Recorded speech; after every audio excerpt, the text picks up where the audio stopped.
Today we will discuss initialization command word. So there are four ICWs: ICW1, ICW2, ICW3 and ICW4. So first we will discuss ICW1. To program ICW1, A0 line, A0 pin should be 0. Then D0 bit is nothing but ICW4 bit.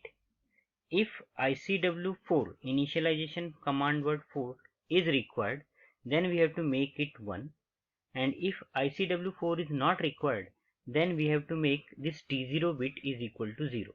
So if ICW4 is required, then this bit is 1, and if ICW4 is not required, then this ICD0 bit is 0. Then second bit is D1 bit, that is SNGL. So if we are using single mode, then this bit is 1, and if we are using cascade mode, then this bit is 0.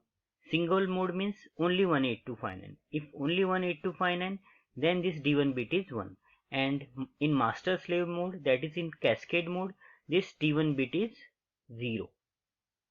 Then D2 bit is 0. Then LTIM, that is level triggered and edge triggered. So if we want to make our interrupts to be level triggered, then this D3 bit is 1. If we want to make our interrupts to be edge triggered, then this bit is 0. D4 bit is 1. D5, D6, D7, these three bits are 0, 0, 0. So in this way we can program ICW1. Next ICW is ICW2, initialization command word 2. To program ICW2, A0 line, A0 pin should be 1, and D0, D1, D2, these three bits should be 0, 0, 0. T3, T4, T5, T6, T7, these are interrupt vector address for 8086.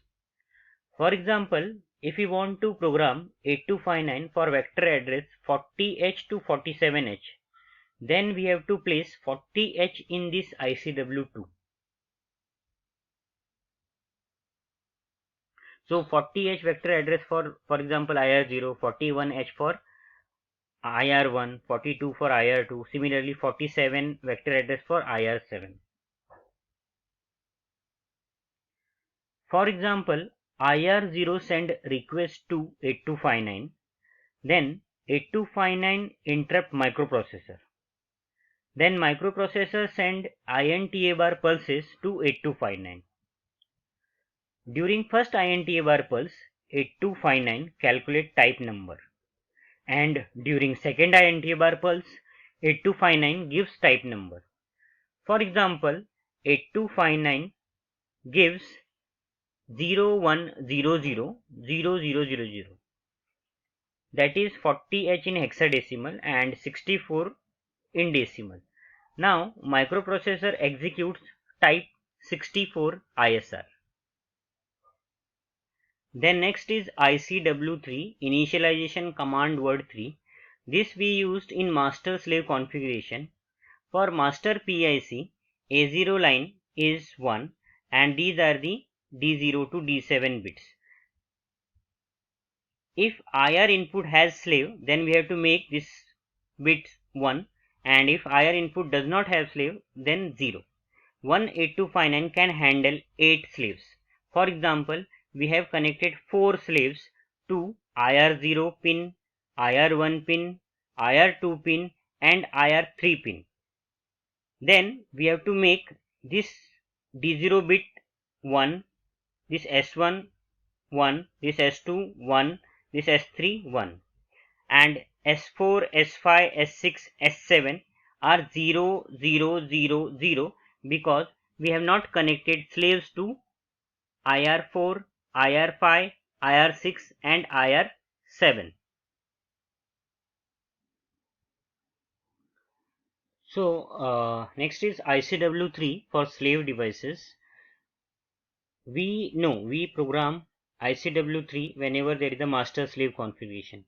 So suppose there are 8 slaves connected to 8259. Master PIC is 1, 18259, that is the master, and 8 slave 8259 is connected to IR0 to IR7. So whatever slave is connected to, suppose IR0 pin, slave ID for that is suppose 000. So when we program our slave 1 which is connected to IR1, then its ID is 001. Whenever we program slave 2 which is connected to IR2, its ID suppose 010. So whatever slave is connected to suppose IR7 pin, its ID is 111. So we give slave ID using ICW3. Next is ICW4, initialization command word 4. To program ICW4, we have to make A0 line is 1. Then D0 bit is MUP. If we are interfacing with 8086, then we have to make it 1. And if we are interfacing 8259 with 8085, then we have to make it 0. So we are interfacing 8259 with 8086, so we have to make this bit 1. Then next is AEOI, that is bit number 1.